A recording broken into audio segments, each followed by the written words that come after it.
Okay, hey guys. Sorry, I'm kind of tired because this is my third attempt at making this video. I'll explain why later. Anyway, thank you to all of you guys who have been watching my video, whether it was on purpose or not. Thanks for watching. Thank you for the positive comments. I really appreciate that, and I will do my best to keep answering your comments as fast as I can.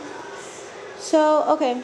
I said it was my third attempt because the first time I tried to make this video, my mom interrupted me and I stopped the camera. And as you know, my camera can't pause for some reason. It just stops the video. And then my second try, it made some weird red flashy thingy telling me I had like no minutes left, even though I did. So I stopped it and I freaked out and I said, oh crap. Pretend I didn't say that right now. But anyway, yeah. Okay, basic tools. Woo! Shaky. So, okay, something you're definitely going to need is clay. I know, it's hard to find, but clay is necessary. By the way, always keep your excess clay. I know it's like, oh, I gotta throw that away, I don't need it, but you will, in case you want to ever make any molds or anything. Yeah, it's really useful. Or you want to fill something up. I think I just got clay on my hands. Dang it. Okay. Something else you really want is a clean paper towel, because like whether it's one of, okay, pretend that's clean. A clean paper towel, whether it's one of the special blue ones or just a white one like this, it's really useful because you're going to need to keep your hands clean and not contaminate your clay when you're working on something. Little trash bin is always good. Okay, I went to my local Michael's store and I bought one of these cheap little things that had these little plastic clay tools, okay, and it has like different edges and a point, they're really useful actually, especially this one, like the little rolly one. It's really useful. And it also came with this little roller.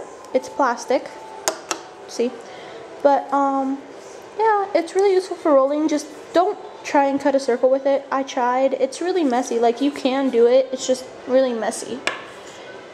Okay, paintbrush. Don't pick your favorite paintbrush because glaze will make it really hard, and I can't figure out how to clean it because it just keeps getting hard.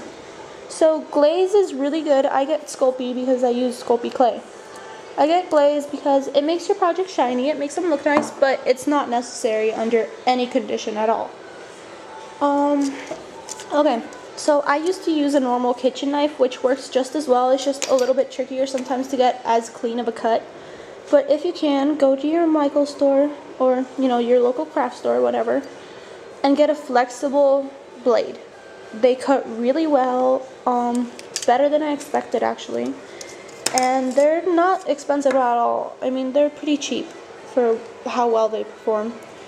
I also have this little thing over here that is good if you're trying to make any type of charm that like you want to hang on your cell phone or as earrings, because they come with some earring things, some eye pins, some little chain, and then a few other things that you don't really use. I mean, you might, some lobster claws or clasps, whatever.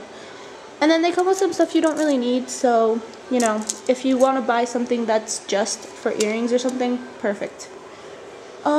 I'm talking really fast, sorry, it's because my camera doesn't really have that much memory to make a video. Okay, right now, a lot of people I know tell you need like a white tile to work on your clay. You don't, at all. I barely got these about 2 days ago, I believe, and oh yay, current project still needs to get cooked, but anyway.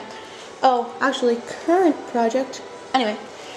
But you don't need tiles. I used to use this wooden board over here. It's really dark, sorry, but it's wooden. And yeah, the only bad thing about wood, why I would say like don't use it, is because when you cut on it, it sometimes makes a little groove or a little indentation, and it's bad. Okay, I used to do a lot of beading and beadwork, and I still have a lot of my projects, so I bought one of these little like suitcases things at Michael's, and it has a few tools inside. Okay, keep open please, thank you.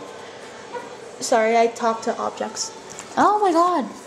Okay, this thing I don't really use. It's to make a bead larger.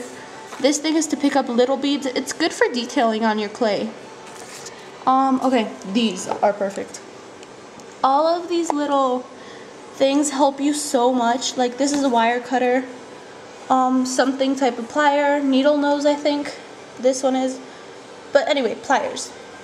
And they're good if you want to make charms, because you need to bend a lot of wire and it hurts your fingers. I mean, really it does. I've tried. Okay, something I use is this clay softener.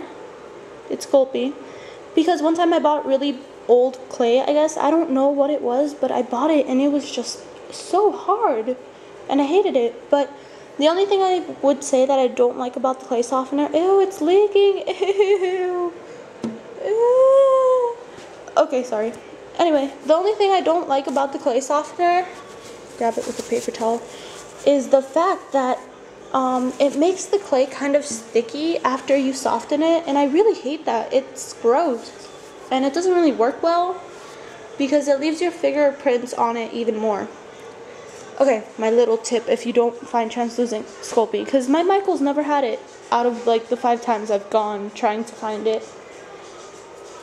This is Bake and Bond adhesive. For those of you who are like me, adhesive, big word, means glue. If you grab a little bit of this glue, put it on, you know, whatever, your fruit tart or whatever, like for whipped cream, and you put a little white paint in it, mix it, and then put it on your clay, once you bake it, it'll look like just white translucent Sculpey. I mean, obviously it's not going to look the same, and it's not as professional, I guess, but it's a cheap way to make something look really nice and, you know, be creative with it. Sorry, spare clay. Okay, something that does help sometimes is having cookie cutters. I got the flower ones because out of flowers, you know, you can cut a heart or you can cut a circle, whatever. And they were like $2. I mean, it's pretty, you know, good. You always want to have at least 1 extra white, 1 extra black over there, which I'm actually running out of, so I might have to buy more. Yeah, that's my clay. I'm running out of like every color. And for those new beginner type people, what I did was I just bought 2 of the smaller boxes that have like every other, you know, I mean, they have a good amount of colors in them, and then from there on I just kept refilling the colors that I used a lot more than others, because it's cheaper than buying like every single color you want or the big like $30 pack. Ugh, those are horrible. I have some translucent. I love the way it looks once you bake it. FYI, baking instructions and stuff are on the sides of your clay, just in case. But I love it. The only bad thing about Sculpey, I would say, is that you have to mix your own skin color. But it turns out nice. I mean, you might use Fimo. I heard Fimo has like a skin color type thing. I'm not sure. Okay. Something that's useful too to have for clay is these little bead boxes.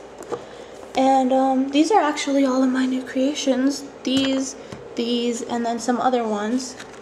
But like, yeah, I'll show you guys later. I'll make an update or something if you guys want. Not sure if you want to. But it's really good for, you know, having your little clay stuff in there. Oh yeah, that's the other stuff that I made since the last videos. Okay, I think that's actually pretty much it. Like, you know, just to make sure you guys know, all you really need is maybe some foil to put it in the oven. That's what I use. Definitely need something you can roll it out with. Kitchen knife is workable. Blade is better. But if you don't have the money to buy it like right away, like I did, just use a kitchen knife meanwhile. Little scalpels and stuff, useful but not necessary. Glue comes in handy but not necessary. Glaze, it's nice but it's not needed. Clay softener, it's good to have, but I wouldn't buy it if I were you. I mean, clay, must have, definitely. Paper towel, pretend that's not there. Just pretend it's a clean paper towel. It's good. A tile, remember, you don't need it. As long as you have some type of surface, whether it's a board or a tile, whatever. Just make sure it doesn't have any roughness on it. Like, make sure it's pretty, you know, shiny, like smooth surface, so that you don't get any grooves or anything weird. on your clay. Unless that's what you go for. I guess that's okay. Yeah. I think that's pretty much it. I don't know. I have a horrible memory. I get that from my mom, so don't blame me if I forget anything. Oh, there's my gummy bear I have drying up for like a week. Because I'm trying to make a gummy bear mold, and I bought really cheap gummy bears because I don't really eat that many anymore, because, yeah. And they have a weird face on them. It creeps me out. But anyway, it's still not dry, and it's been there for like a month now, and it's not working out. I think I'm going to have to buy different ones or something. Oh, I want a gummy bear mold so much, but dang it, it's not working. Alright, now I'm just taking up your time, so thank you for watching. Hope more people keep watching. Please leave more comments, you know, rate, ask for anything that you might want help on, or any hints or anything. I'll make sure to get back to you as soon as I can. You know, always subscribe, that's good. And thank you for watching. Bye guys.